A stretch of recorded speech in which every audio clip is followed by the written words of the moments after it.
Hey guys, what's going on? This is your boy Dan here with yet another Camaro update. Um, Finally got my headers. I haven't posted a video in a while because I was in Florida on vacation, so been out of the loop for a little bit. Did get to visit Busch Gardens, Tampa. Had a great time. Kind of bummed that Iron Guanzi isn't open yet. I don't want to talk about that yet, though. We'll do a theme park video here later on. But right now, all eyes on the Camaro. So, turn on my light here. You guys can see, finally got my headers. Of course, they came in when I was in Florida, which is exactly what I was trying to avoid. I just got my new water pump on and everything, and coming along good. Got my fuel line tied in. I got it looped around the strut tower brace because I have so much hose. Like, this isn't stretched at all. This is just slack. This isn't bolted down yet or nothing. I'm gonna mount that down like that, away from the headers further. So this is my kind of like a review on the headers. So driver's side went in just fine.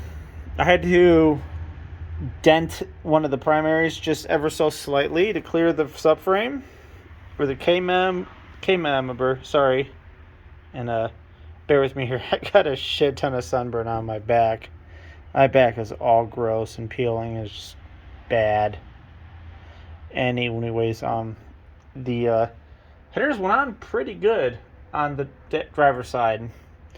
Passenger side, I really had to beat one of the primaries a little bit, and I had to take them back out and actually fold a part of the subframe, the little pinch weld seam or whatever. I had to fold that up. Not a huge deal, but it was able to work. And I don't have a Y pipe on this thing yet. Still trying to figure that out. What I'm going to do. I've been selling parts to the LT1. This, that, and the other. Right now I'm packaging up my old headers that sold. So I still got to remake some of my transmission lines. I was playing with my coolant lines for my heater. Got those all hooked up for the most part. I gotta get a lower radiator hose, an upper radiator hose. I really gotta get to the junkyard because I thought this pump was going to work, except it's not. This hole is a different size because this was originally the LT1 pump and it had that pressed elbow. I took that out of there. I was thinking, sweet, this is gonna work. It's gonna be great, except it's not. It's a different size. Other Trailblazers had the same pump as the LS1 Camaros do. And they got the little clippy-doos for underneath there that holds the reservoir onto the pump. So I got to get those. I got to get the pump itself. And I got to get a pulley off of a truck. And then get a tensioner. And then I can put a belt on this thing. And then go from there. So I gotta put oil in this thing. Sorry, I got my fat finger in the way. I gotta put oil inside this thing, spin it over, see what it does with the oil pressure. Then from there, I have to turn around and do some other stuff that I can't think of right now because it's been a long day. Anyways, just bear with me here. I gotta hook up a PCV system. It's gonna come off the back of the valve cover over here, go around the back of the intake, along there, down here, and into here. I gotta get a new idle air control, and then I'll have vacuum pressure. Oh, I gotta extend this here. That was just on there because I don't want to fucking stick my big fat hand on the back of the intake and risk damaging that stupid oil pump sender unit, because you know if you even look at those things wrong, they break. So there's that. And then we go from there. So we're getting close to startup here. I was waiting on a fitting from eBay that converts the stock fuel line fitting going into the fuel filter into an AN fitting. I can put this guy on there because I'm going to run a Corvette fuel filter that has the regulator inside of it in place of the stock system. And then on the return line, I'm going to unplug it and go to AutoZone and get a 5/16 quick disconnect female end. Cut the line and butt the two together, so it's a female end going from the fuel pump to the return end of the fuel filter. So that'll tie in, and that'll be that. We'll be all set. Fuel system will be done. Come out here with the laptop, turn the car on, turn the fuel pump on, look for leaks, and then we'll go from there. I still gotta get spark plugs too. I went to get them at Summit tonight, but I forgot. No big deal. I actually want to spin this thing over without any spark plugs in. Oh, another thing I gotta do. I'm waiting on these to come in here, these little block offs. So yeah, that would be good if they came in any day now. I sold some stuff when I was in Florida, got some money, so I've been kind of thinking in my head, okay, I need this, I need this, I need this, I need this, I need this. I really want to go drive-by-wire with this car. Really want to go drive-by-wire with this car because I'm lazy and I like my cruise control. But right now I have a cable. I have a lead on an E40 ECM for this car because it's still a 24X computer, and I can run the big bad throttle body. This is a 92.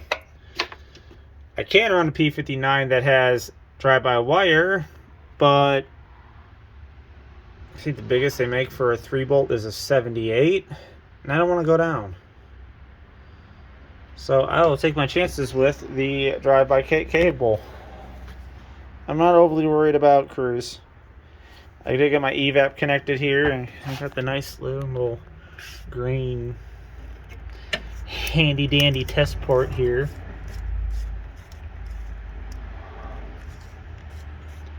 So that's nice. Got this all connected here. This will be alright. I really got to pressure wash this engine bay when I'm done. The engine looks cool, but it just looks, the rest of the car just looks grody. I got to order a smooth bellow for this thing here. And I'll show you what happened to the LT1, at least what I think happened, or part of it. I'm thinking about giving it to my dad. He's got a boat, and it's got a 305 inside of it. Can't have my dad running around in the 305 inside of his boat. So I got, damn, that's weird. Crosshatch, no crosshatch. I think my cylinders are out around. I don't know. I haven't really tore into this engine. Like I said, I sold the headers tonight. I sold the heads when I got home from Florida. I don't know what I'm going to do with it. Intake's right there. Still for sale on eBay. Anybody want to buy it? That'd be sweet. Because I need the money to finish this car off. I do have a stock. I have a tune loaded up on this car. So from the tune aspect, we should be about ready. I spun it over and I didn't get any crank cam correlation code, so I think we're good there. And right now, currently, the tune is in enhanced RTT, whereas real-time tuning, and it's speed density. I may go back to MAF. I don't know. Right now, the MAF sensor is just there as a coupler, so not really too worried about it. It got passed in the House of Representatives that Ohio is getting rid of e-check. If they actually do get rid of e-check, then I'm going to be kind of upset, because this engine was originally a 58X. And I wanted to run 58X throttle body, I wanted to run VVT and a bunch of other stuff on this motor, and I couldn't. Stupid moth. I couldn't, because VIN on the computer has to match the VIN in the car, because it's Ohio.